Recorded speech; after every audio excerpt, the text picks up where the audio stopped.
اب میں ام المؤمنین سیدہ ام حبیبہ بنت سفیان رضی اللہ عنہا کے بارے میں بتاتا ہوں۔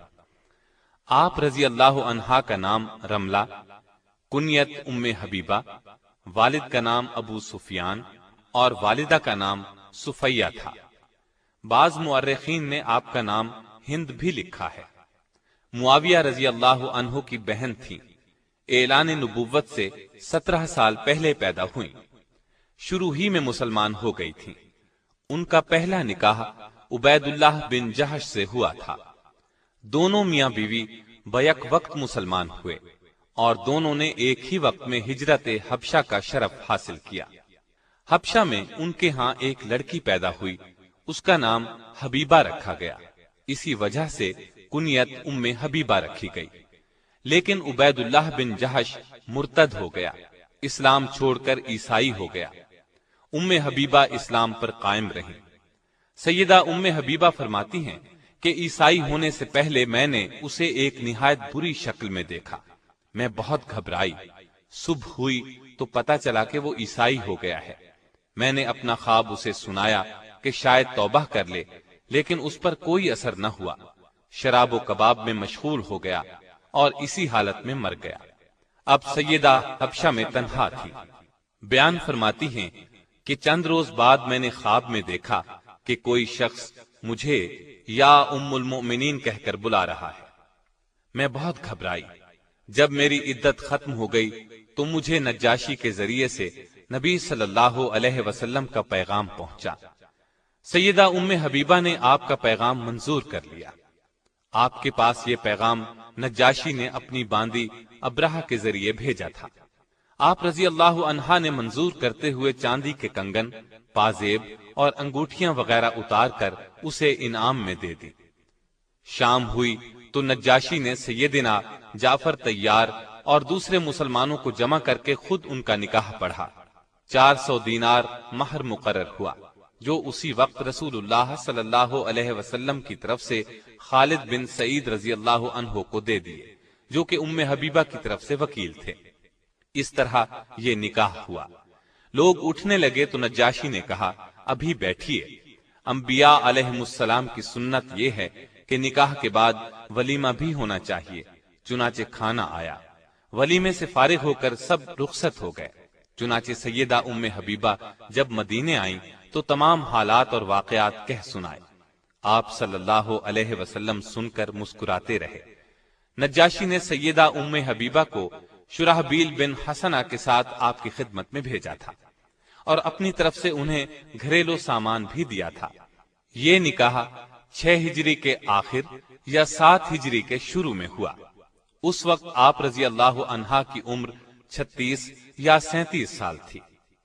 ابن حیثمہ نے اپنی تاریخ میں مصعب بن عبداللہ کے حوالے سے لکھا ہے کہ رسول اللہ صلی اللہ علیہ وسلم نے ام حبیبہ سے نکاح کیا تو اس زمانے میں ان کے والد ابو سفیان مسلمان نہیں ہوئے تھے۔ سیدہ ام حبیبہ صورت اور سیرت دونوں کے لحاظ سے ممتاز تھیں۔ آپ رضی اللہ عنہا کی روایت کردہ احادیث 65 ہیں۔ آپ کو اسلام اور رسول اللہ صلی اللہ علیہ وسلم سے بہت محبت تھی۔ یہ اسلام سے محبت ہی تو تھی کہ ان کا شوہر عبید اللہ عیسائی ہو گیا تھا، لیکن یہ برابر اسلام پر ثابت قدم رہی، شوہر کے عیسائی ہونے اور علیحدگی کی پرواہ نہ کی۔ اسلام سے محبت کا ایک اور ثبوت بھی ملتا ہے کہ فتح مکہ سے پہلے سیدہ کے والد ابو سفیان صلح کی شرائط طے کرنے کے لیے مکے سے مدینے کی طرف روانہ ہوئے۔ آپ صلی اللہ علیہ وسلم نے صحابہ کو خبر دی کہ ابو سفیان مکے سے صلح کی مدت بڑھانے اور عہد کو مضبوط کرنے کے لیے آ رہا ہے۔ ابو سفیان اس وقت تک مسلمان نہیں ہوئے تھے۔ مدینے میں پہنچے تو اپنی بیٹی ام حبیبہ کے گھر بھی گئے تو رسول اللہ صلی اللہ علیہ وسلم کا بستر بچھا ہوا تھا۔ جب وہ بستر پر بیٹھنے لگے تو ام حبیبہ رضی اللہ عنہا نے فوراً آگے بڑھ کر بستر لپیٹ دیا۔ ابو سفیان کو بیٹی کی اس بات پر غصہ آ گیا۔ تیز لہجے میں بولے، بیٹی تو نے بستر کیوں لپیٹ دیا ہے؟ بستر کو میرے قابل نہیں سمجھا یا مجھے بستر کے قابل نہیں سمجھا؟ سیدہ نے جواب دیا، ابا جان، یہ دنیا کی مقدس ترین ہستی رسول اللہ صلی اللہ علیہ وسلم کا بستر ہے، اس پر ایک مشرک جو شرک کی نجاست سے آلودہ ہو نہیں بیٹھ سکتا۔ یہ سن کر ابو سفیان جھنجلا اٹھے اور غصے میں بولے، اللہ کی قسم تو میرے بعد بہت سی خرابیوں میں مبتلا ہو گئی ہے۔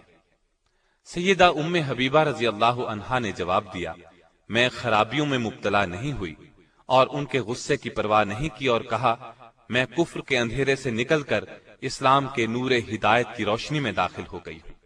اور تعجب ہے، آپ قریش کے سردار ہو کر پتھروں کو پوجتے ہیں، جو سنتے ہیں نہ دیکھتے ہیں، کسی کا کچھ بنا سکتے ہیں نہ کچھ بگاڑ سکتے ہیں۔ آپ حدیث پر شدت سے عمل کرتی تھیں، دوسروں کو بھی اس کی تاکید کرتی تھیں۔ وفات کے وقت سیدہ عائشہ رضی اللہ عنہا اور سیدہ ام سلمہ رضی اللہ عنہا کو بلایا اور فرمایا، مجھ میں اور تم میں وہ تعلقات تھے جو سوکنوں میں ہوتے ہیں، ہم میں کبھی کبھی بتقاضائے بشریت کوتاہی ہو جاتی تھی، اس لیے مجھے معاف کر دیجئے اور میرے لیے دعائے مغفرت کیجئے۔ اس پر سیدہ عائشہ رضی اللہ عنہا نے فرمایا، تم نے مجھے خوش کر دیا، اللہ تمہیں بھی خوش رکھے۔ آپ رضی اللہ عنہا فطرتاً نیک تھی، ان کی ایک حدیث سے دین کی محبت کا اندازہ ہوتا ہے۔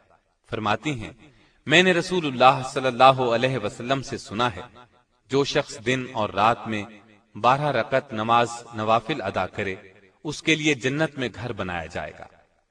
اس کے بعد فرماتی ہیں، جب سے میں نے آپ صلی اللہ علیہ وسلم سے یہ بات سنی، ہمیشہ نوافل پڑھے، کبھی ان کو ترک نہیں کیا۔